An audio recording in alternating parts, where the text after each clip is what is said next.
여러분 안녕하십니까? 이번 시간에는 실험 보고서 작성 방법을 배워보겠습니다. 교과서 26쪽부터입니다. 학습 목표입니다. 실험 보고서의 구성과 형식을 이해하고 작성할 수 있어야 되겠습니다. 자, 첫 번째 문제인식인데요. 자, 봅시다. 실험을 수행한 후 실험 결과에 대해 다른 사람과 의사소통을 하는 것은 매우 중요합니다. 그래서 이번 시간에는 실험 결과를 효과적으로 제시하고 그 결과가 무엇을 의미하는 바가 무엇인지 실험 보고서는 어떻게 작성할 수 있는지 이런 걸 알아보겠습니다. 의사소통하기 위한 도구입니다. 실험의 기초 이론에서 실험 보고서의 작성 원리를 알아봅시다. 실험 결과를 다른 사람에게 요령 있게 제시하는 것은 매우 중요한 일입니다. 특히 지금 실험 보고서를 쓰는 이유는 후세에 전달하는 이유도 있고요. 또 같은 학문을 연구하는 사람들과 어떤 정보를 교환하는 그런 역할도 하겠습니다. 따라서 실험 정보를 체계적으로 작성하는 일은 실험을 정확하고 안전하게 실시하는 것과 마찬가지로 매우 중요합니다.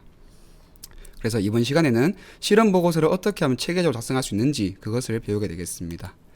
자, 첫 번째입니다. 정확성. 정확해야 되겠죠. 느낀 바를 솔직하고 명확하게 기술해야 합니다. 특히, 자, 이 말이 중요합니다. 그죠? 특히 이미 알고 있거나 기대되는 결과와 다른 측정 값을 얻었다 할지라도, 자, 아래쪽으로, 그 다음 페이지입니다. 데이터를 임의로 고쳐서는 안 됩니다. 자, 하지만, 실험을 하다 보면 유난히 튀는 데이터가 있어요. 이런 거는, 그 데이터를 버리고 결과를 정리해도 괜찮겠습니다. 자, 객관성입니다. 실험 보고서는 충분히 전달할 수 있어야 되므로 지나치게 많이 기록하는 것보다는 요령 있고 객관성 있게 기술한다. 이건 이제 우리가 앞에서 배웠던 표와 그래프 이런 게 되겠죠. 표와 그래프를 이용하면 되겠습니다. 자, 그 다음 근간성이라고 해서 이렇게 이해가 나오는데요. 말이 좀 어렵죠. 영어로는 베이시스가 되겠습니다. 근간이 되는 겁니다. 이게 국어사전에서 근간이라는 말을 찾아보면요. 무슨 뜻이냐면 사물의 바탕이나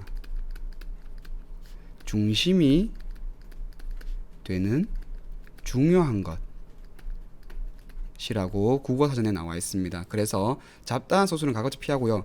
기본이 되는 중요한 내용. 기본이 중요한 거잖아요. 그래서 강조하여서 나타내도록 해야 합니다. 자, 그 다음 아래쪽 4번입니다. 데이터 기록은 물론 시료나 작성된 그래프, 틀렸다고 생각되는 기록이나 내용도 후에 실마리가 될지 모르기 때문에 이런 것들도 빠짐없이 기술하는 게 좋겠습니다. 자, 그 다음 즉각성인데요. 그때마다 기록을 해야지 미루다가는 잘못 기록하기 쉽기 때문에 그때 기록을 해야 되겠습니다.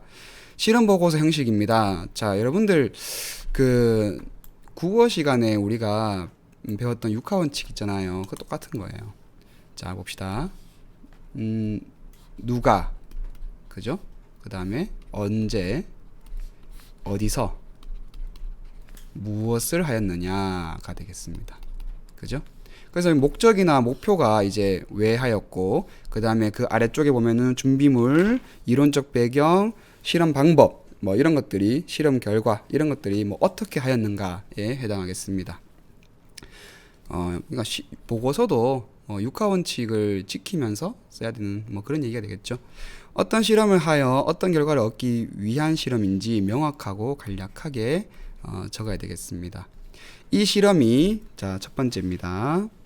이 실험이 측정 값들 간에 어떤 관계가 있는지를 결정하려는 것인지, 즉 그 변인들 간의 관계가 궁금한 건지, 아니면 어떤 상수를 측정하려는 건지, 아니면 이론을 확증하기 위한 실험인지 그런 것을 목적을 적어줘야 되겠습니다. 넘어가겠습니다. 준비물은 실험에 사용할 준비물을 적어줘야 되겠고요. 실험 기구와 재료를 상세하게 기록하는 게 중요한데 이러한 실험 기구와 재료들이 만약에 보편적이라면 그냥 기구의 명칭만 적어도 괜찮겠죠. 우리가 흔히 알고 있는 전압계, 초시계 이런 거는 이름만 적어도 되는데 이제 좀 특별한 실험 기구가 있을 수 있어요. 예를 들어서 뭐 제작을 했다든지 아니면 좀 보편적이지 않은 좀 특이한 실험 기구를 썼다든지 뭐 이런 경우에는 우리가 사진을 찍어 두거나 사진을 찍어서 그 보고서에 첨부해야 되겠죠. 그리고 그런 제작 과정이라든지 기능 뭐 이런 것들도 적어줘야지 실험 보고서를 읽는 사람이 이 실험자가 어떤 기구를 만들어서 이용을 했는지 알 수 있겠습니다. 그리고 실험 목적을 달성하는 데 필요한 이론, 실험 과정을 이해하는 데 필요한 이론도 이론적 배경에 넣어줘야 되겠습니다. 그 다음 페이지입니다. 이론적 배경을서 기술한 내용은 후에 실험 결과를 해석하고 결론을 및 토의에서 활용되는 것을 기술하는 게 좋겠습니다. 자, 그 다음 실험 방법입니다. 실험 장치와 실험 과정, 구체적인 실험 방법들을 순서대로 자세하게 기록합니다. 가능하면 그림이 우리가 알기 좋잖아요. 그래서 그림을 이용하는 게 좋겠습니다. 그 다음 실험 결과입니다. 측정 값을 사용하여 이론을 바탕으로 결과를 계산합니다. 자세한 계산 과정은 생략해도 되지만 자, 중요한 과정은 핵심적으로 기록을 해야 되겠죠. 그래야지 읽는 사람이 이 실험자가 어떻게 계산을 했는지 어떻게 결론을 이끌어냈는지를 알 수 있겠죠. 실험 과정에서 얻은 데이터에 대해 오차의 전파 및 통계적 과정을 거쳐서 불확도도 계산해야 됩니다. 이것은 우리가 앞 시간에서 이런 것을 배웠습니다. 이번 시간에도 연습해 볼 거예요. 자, 그 다음에 표, 그래프, 그림을 중심으로 데이터를 한눈에 알아보기 쉽게 작성해야 되겠습니다. 그래서 목적은 이거죠. 관계가 명확하게 드러나도록 해야 됩니다. 변형들 간의 관계, 수학적 관계가 있을 수 있잖아요. 그죠? 그러한 수학적 관계를 발견했을 때 기분이 좋겠죠. 그죠?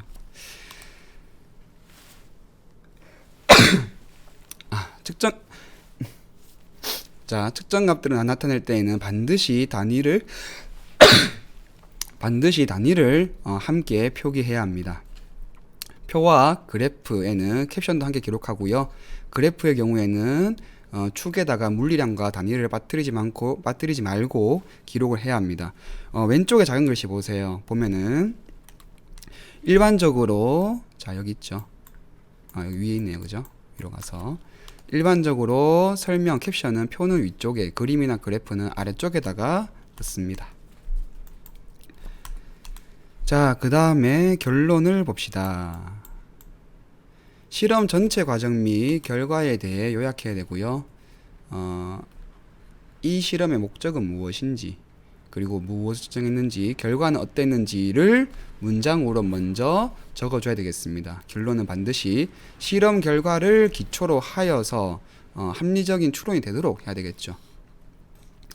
만약 실험 목적이 측정된 양 사이의 어떤 관계를 결정하는 것이라면 자, 1번 것이라면 표 또는 그래프로 물리량 간의 비례 또는 반비례 또는 뭐 로그 관계, 지수 관계 뭐 이런 걸 얘기할 수 있겠습니다. 뭐 삼각함수를 얘기해도 되겠죠.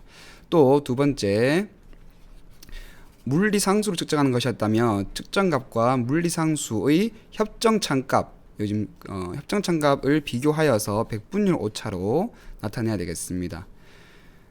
그리고 측정의 불확도를 고려할 때 실험 결과가 받아들일 만한 결과인지 아닌지를 또 기술해 줘야 되겠죠. 그 다음에 봅시다. 결론에 대한 논의를 해봅시다. 실험 결과를 해석할 때에는 불확도를 고려해야 합니다. 우리가 앞에서 불확도에 대한 얘기를 했었습니다. 그죠?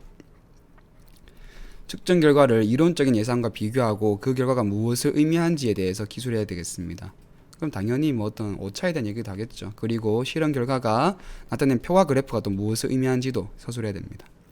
다음으로 이 실험에서 가장 중요한 오차의 원인이 무엇인지 여기 동그라미 봅시다. 1번 불확도를 고려해야 되고요. 2번 표와 그래프가 무엇을 의미하는지, 그 다음에 3번 가장 중요한 오차의 원인이 무엇인지도 제시해야 되겠습니다. 물론 계산할 수 있는 방법도 제시하면 좋겠죠.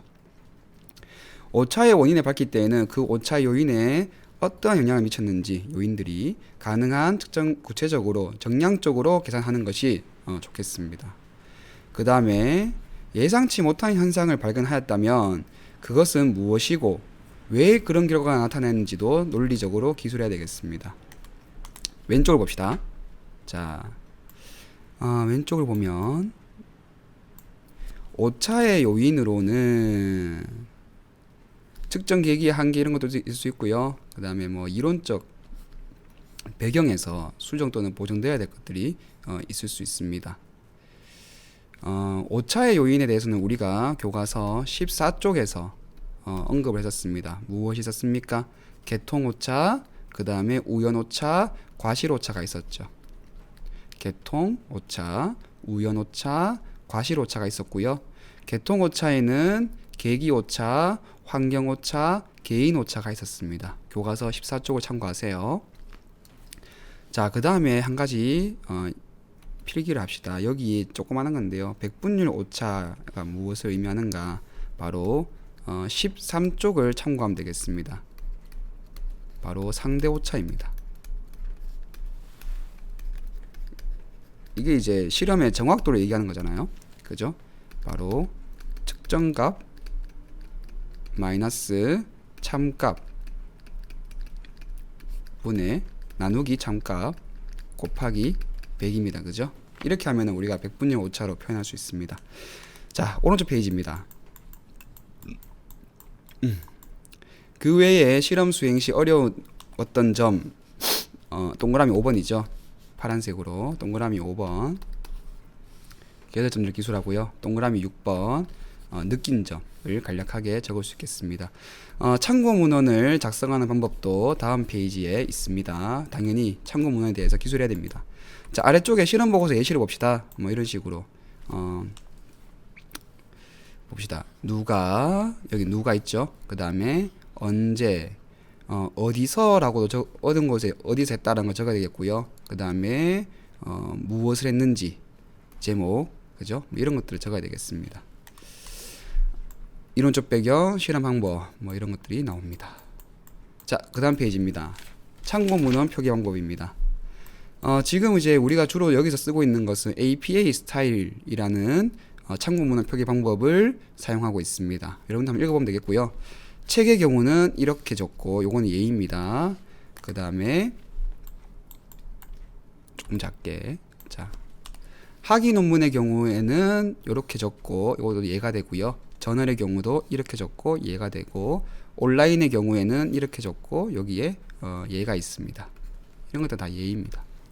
우리가 이제 실제로 실험 보고서를 작성한다면 마지막에 참고 문헌을 정리할 때 30쪽을 참고해서 정리해야 되겠습니다. 자, 이제 31쪽입니다. 31쪽까지 하고 마칠 텐데요. 31쪽의 1번에 대해서 좀 자세하게 이야기를 할 거예요. 여러분들 선생님이 31쪽에 대한 수업 자료를 올렸는데 다운받아서 같이 보면 좋겠습니다. 물론 출력해서 같이 교과서랑 교과서에다가 끼워 놓고 공부할 때 같이 하면 되겠어요. 자, 문제상을 먼저 봅시다. 실험에서 배워요. 한번 우리가 배울 수 있는 건지 한번 봅시다. 자, 예. 1차원 충돌 실험에서 충돌 전후 운동량과 운동 에너지가 보존되는지를 확인하기 위한 실험입니다. 자, 그러니까 이 실험은 이론이 맞는지 확증을 해보는 그런 실험이 되겠죠. 수레 2를 정지해 놓아요. 수레 1을 움직입니다. 그 다음에 충돌시키고요. 충돌 전후의 각 수레의 속도를 MBL 운동 센서로 측정을 합니다. 충돌 전후 운동량과 운동 에너지를 계산하여서 표로 정리하였어요. 아래쪽에 V1, V2는 충돌 전에 1, 2 속도이고 V1F, V2F는 충돌 후의 속도입니다. 근데 여기 참고로 그 F라고 적은 건 뭐냐면요, 파이널을 의미해요. 그러니까 현상 후이다를 이야기를 하고요. 보통은 이렇게 적기도 하는데 현상 전에 어떤 초기 물리량은 initial이라는 걸 써가지고요. 첨자로 뭐 V1I, V2I 이런 식으로 표현을 하기도 합니다. 참고하세요. 그 다음에 충돌 전 속도를 측정을 했고요. 자, 충돌하고 난 1초 후에 충돌 후의 속도를 측정하였습니다. 바로 측정한 게 아니라 1초 후에 측정을 한 게 얘예요. 그죠? 운동량과 운동에너지 불확도는 불확도의 전파 법칙을 이용하여서 계산한 겁니다. 지금 얘네들이죠. 그죠? 운동량과 운동에너지의 불확도는 불확도 전파 법칙을 이용한 겁니다. 자, 실험 결과로 볼 때 충돌 전후 여러분들 지금 이 실험 과정이 이해가 잘 됐는지 모르겠는데 한 번 더 설명하겠습니다. 그림으로 설명할게요. 자, 여기 선생님 그림 요 PDF 파일에 해놨거든요. 자, 보세요. 어떤 상황이냐면은 지금 자, 충돌 전에는 얘가 정지했어요. 2번 수레는 정지해 있고 1번 수레는 V1의 속도로 운동하고 있는데 충돌을 하겠죠. 그죠? 그래서 1번 수레가 정지했고 2번 수레는 V2F로 간 겁니다. 그리고 지금 우리의 표에서 31쪽의 실험표를 보면 M1과 M2 수레 1번 수레의 질량과 2번 수레의 질량이 거의 같죠. 그래서 뭐 우리가 이론적 검증을 할 때는 두 개를 같다고 놓고 이론적으로 검증을 할 겁니다. 자, 다시 교과서 돌아와서 실험 결과로 볼 때 충돌 전후 운동량과 운동에너지가 보존되지 않는 것으로 보였어요. 자, 표를 봅시다. 자, 여기 표를 봐요. 여기까지 놓고 보면 되겠죠. 자, 충돌 전의 운동량이 0.15인데 충돌 후에는 줄어들었죠. 운동에너지도 0.240에서 0.0240에서 0.0121로 줄어들었습니다. 보존되지 않는 것 같아요. 그죠? 그래서 그 원인을 생각을 해봅니다. 오차에 대해 생각을 해야 되겠죠. 수레를 살짝 밀면 수레바퀴와 촉 사이의 베어링의 마찰력이 존재하여서 속도가 줄어드는 것을 관찰할 수 있었다. 그래서 운동 센서를 이용하여서 수레를 살짝 밀었을 때 가속도를 측정하였답니다. 그러니까 수레가 이제 그냥 밀고 난 다음에 마찰이 없다면 등속도 운동을 할 거 아니에요. 그런데 등속도 운동을 하지 않고 마찰 때문에 마이너스 0.080 이건 불확도고요. 미터 퍼 세크 제곱이라는 가속도를 가지고 있다라는 것을 측정을 했어요. 이 사실을 고려하면 충돌 전에 운동량이 보존되었다고 말할 수 있는가? 운동에너지가 보존된다고 말할 수 있는가 없는가를 지금 묻고 있는 그런 겁니다. 자, 수업 자료로 가봅시다. 자, 우선 이 결과를 해석하기 위해서 이론적 배경을 먼저 보겠습니다. 운동량 보존 법칙에 따르면 충돌 전의 1번 수레와 2번 수레의 운동량은 합은 충돌 후에 1번 수레와 2번 수레의 운동량과 같아야 되죠. 그런데 2번 수레는 정지해 있었으니까 운동량이 처음에 없어요. 그래서 이렇게 P1만 남습니다. 우변은 그대로죠. 자, 그 다음 에너지 보존 법칙에 따르면 역학적 에너지는 보존되어야 되고 높이가 계속 일정하니까 포텐셜 에너지는 일정합니다. 그래서 포텐셜 에너지는 고려하지 않을 거예요. 운동 에너지만 고려하겠습니다. 자, 지금 1번 수레의 운동 에너지, 2번 수레의 운동 에너지, 1번 수레의 나중 운동 에너지, 2번 수레의 나중 운동 에너지입니다.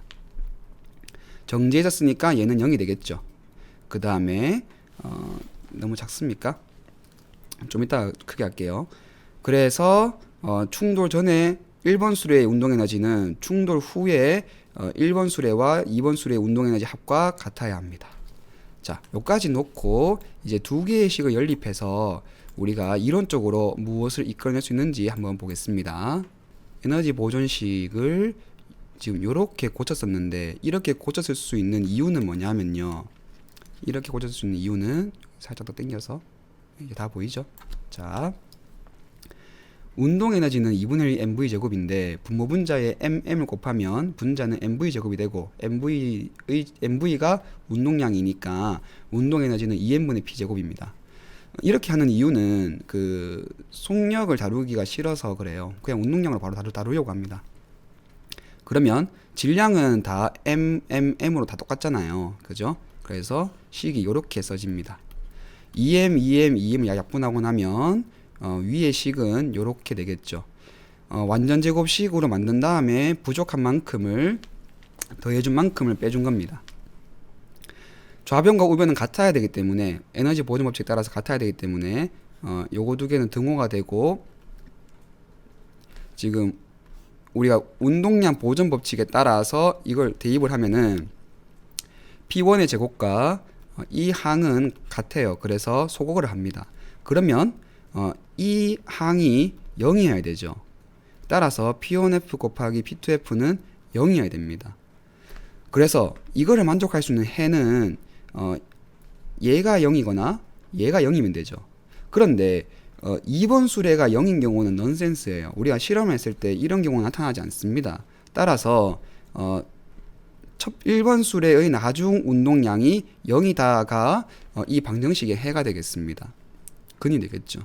그래서 우리가 이로부터 알 수 있는 것은 질량은 0이 아니니까 1번 수레의 속도가 0이 나온다가 되겠죠. 이것을 다시 운동량 보존 법칙에다가 이렇게 대입을 합니다. 그러면 1번 수레의 운동량, 2번 수레의 운동량이 되는데 질량과 질량 같으니까 1번 수레의 초기 속력과 초기 속도와 2번 수레의 나중 속도는 같다가 되고요. 우리는 이것을 두 수레가 속도를 교환했구나 라고 표현할 수 있습니다.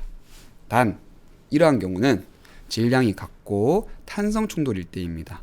탄성 충돌이라는 것은 에너지가 보존됐을 때 우리가 탄성 충돌이라고 하잖아요. 자, 이렇게 해서 이론적 배경을 배웠고요. 이 실험에 대한 결과를 한번 논의해 보겠습니다. 자, 불확도의 전파입니다. 지금 31쪽에 우리 표를 봤을 때 그 불확도가 합리적으로 나왔는지 한번 알아보는 거예요. 운동량에 대한 식이 P는 mv잖아요. 자, 그래서 운동량의 불확도 델타 P를 결정하기 위해서 우리가 앞에서 배웠던 이 불확도 전파 법칙의 식을 이용할 거예요. 지금 변수가 m과 v잖아요.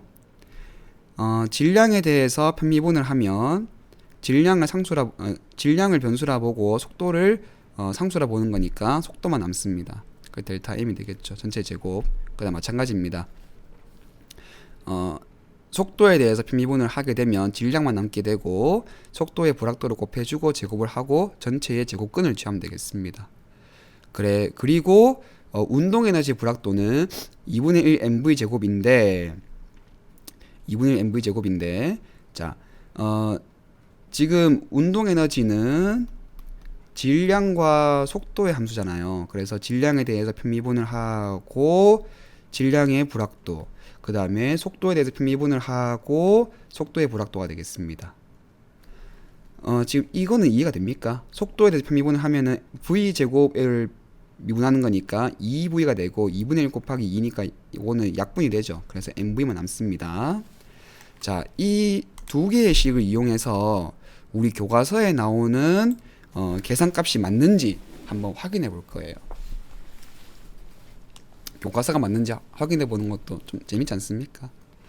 자, 계산값 확인입니다. 운동량의 불확도를 계산할 텐데 지금 우리 표에 있는 거를 그대로 대입을 하면 되는 거예요, 여러분. 그대로 대입을 하고 계산기를 가지고 계산을 하면 이렇게 나옵니다. 선생님이 계산해 봤어요.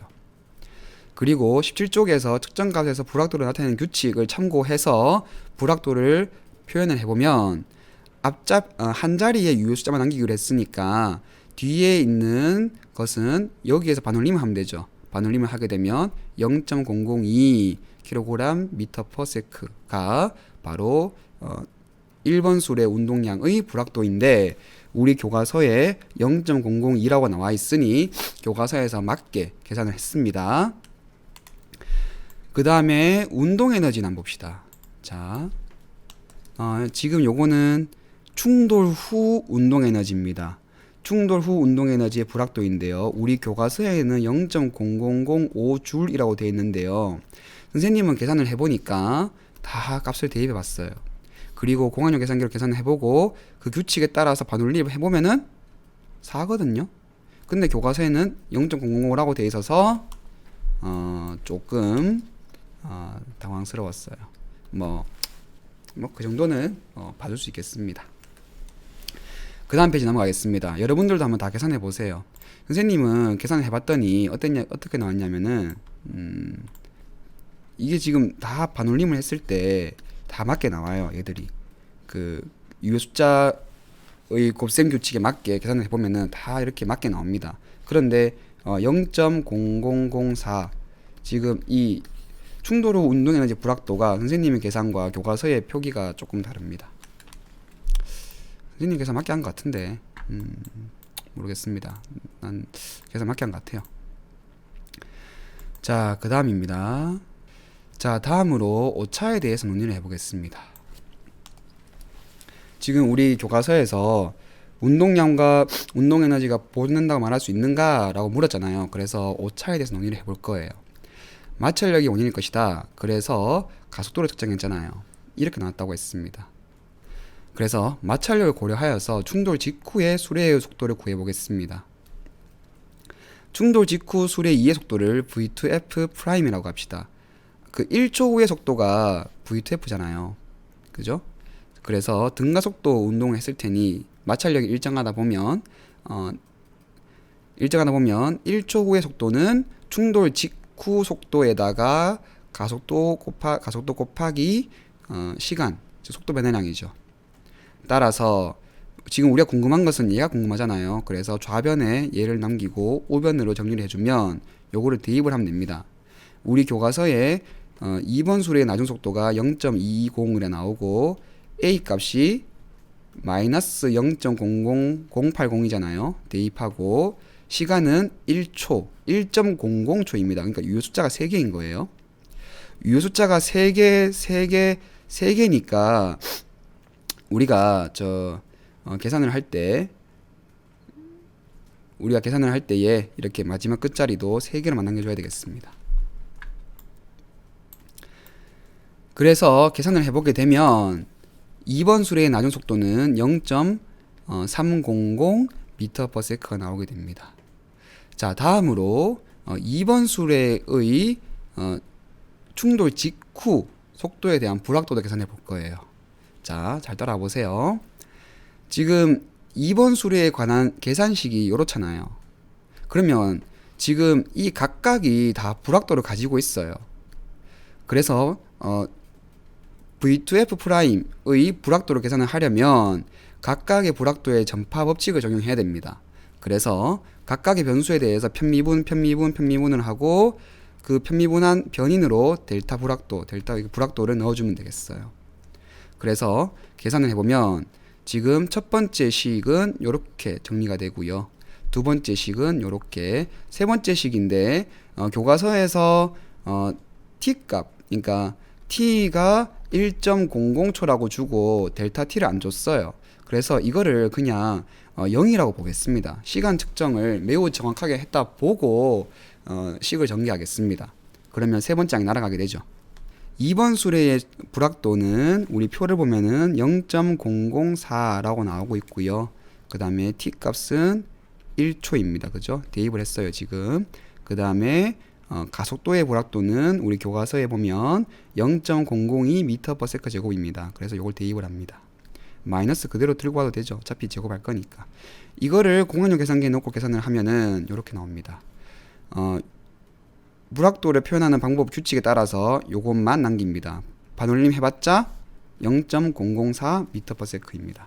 따라서 충돌 직후 수레의 2번 수레의 속도는 0.300 플러스 마이너스 0.004m/s가 되겠습니다. 자, 그러면 이제 충돌 직후에 2번 수레의 속도를 알았으니까 충돌 직후의 운동량과 충돌 직후의 운동 에너지를 계산해 볼 수 있어요. 이거를 계산을 해봐야지만 운동량과 운동 에너지가 보존되었는지 판단해 볼 거 아니에요.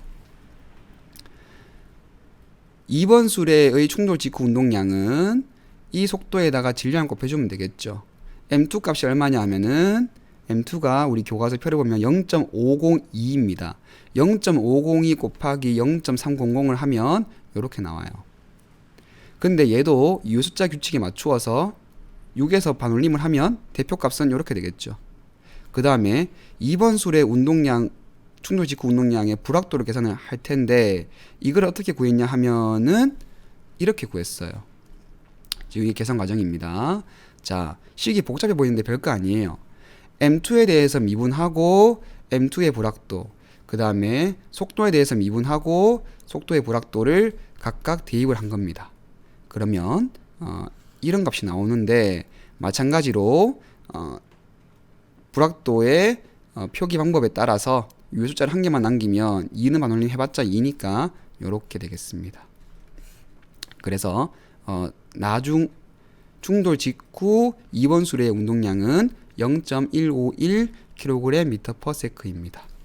자, 여러분들 여기서 선생님이 한 가지 계산할 때 주의했던 점이 있는데요. 뭐냐면은 이거 한번 보세요. 자, 요런 게 이제 계산을 정확하게 하는 방법인데요. 자, 여기에다가 값을 대입을 할 때 선생님이 0.004를 대입을 안 했어요. 이거를 대입한 게 아니고요. 이 식을 그대로 다시 넣었습니다. 왜 그런지 알겠습니까? 자, 0.004와 0.004472135 뚜두두두 이거 사실 그 제곱근을 했으니까 무리수거든요. 그래서 그 가장 정확한 값을 얻으려면은 0.004 얘를 넣으면 안 되고요. 이 식 자체를 제곱근 처리하기 전 제곱근을 포함한 이 식을 그대로 넣어줘야 됩니다. 이것은 운동 에너지를 계산할 때에도 마찬가지예요.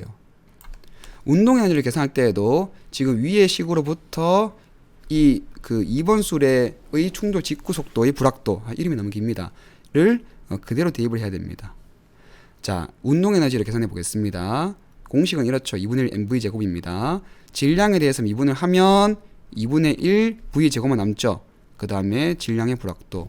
속도에 대해서 미분을 하면은 2v인데 2분의 1과 약분되니까 2mv만 남습니다. 그리고 속도의 불확도입니다.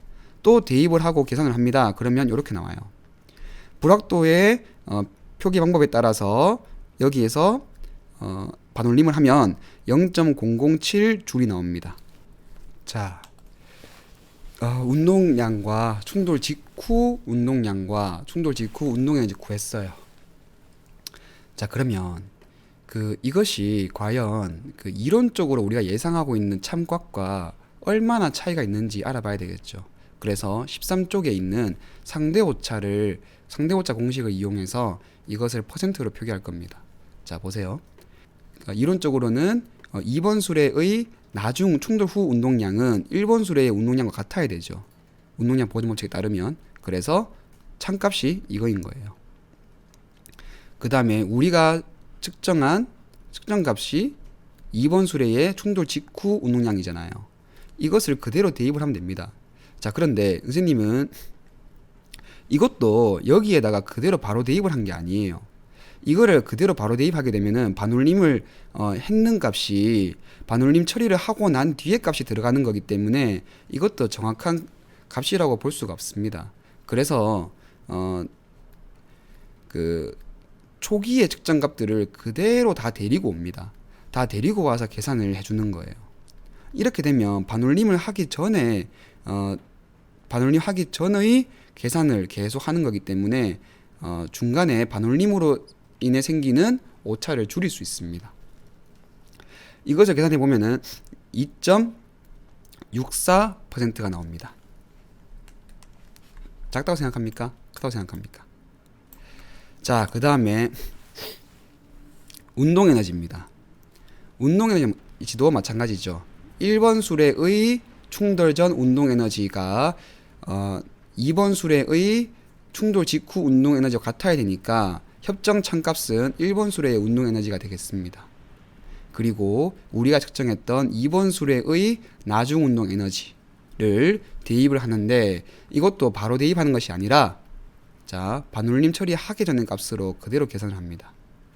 대입을 해서 공환용 계산기로 계산을 하면 5.78%가 나옵니다. 자, 이제 결론 내릴 거예요. 다 왔습니다. 자, 봅시다. 충돌할 때 발생하는 마찰과 그 외의 다른 오차를 고려를 한다면 그 외에 다른 오차라고 하면요. 14쪽에 오차의 종류를 참고해 보세요. 개통오차, 우연오차, 과실오차, 개통오차에는 계기오차, 환경오차, 개인오차가 있습니다. 이러한 다양한 요인을 고려했을 때 운동량의 상대오차 2.64%와 운동에너지 상대오차 5.78%는 매우 작은 오차로서 무시할 수가 있습니다. 여러분들은 어떻게 생각합니까? 무시할 수 있다고 생각합니까? 선생님은 무시할 수 있다고 생각합니다. 따라서 충돌 전후에 운동량과 운동에너지는 보존된다고 할 수 있습니다. 자, 이렇게 우리가 31쪽의 1번에 대한 물음에 답을 했습니다. 과정이 긴 것 같지만 좀 길었기도 한데 사실 계산을 한다고 좀 그랬죠. 한 가지 더 보충을 하자면 여기다 선생님이 지금 절대값을 했잖아요. 이 절대값을 한 이유는 뭐냐면 당연히 그 마찰 때문에 지금 이게 음수가 나오거든요. 음수가 나오기 때문에 지금 이 오차에서 음수는 의미 없잖아요. 그래서 절대값을 했습니다. 자, 이제 다시 교과서로 돌아가서 31쪽에 2번을 하고 마칠 텐데 31쪽에 2번은 우리 교과서 저기 뒤에 있는 실험 내용이라서 간단하게 언급만 하고 넘어가겠습니다.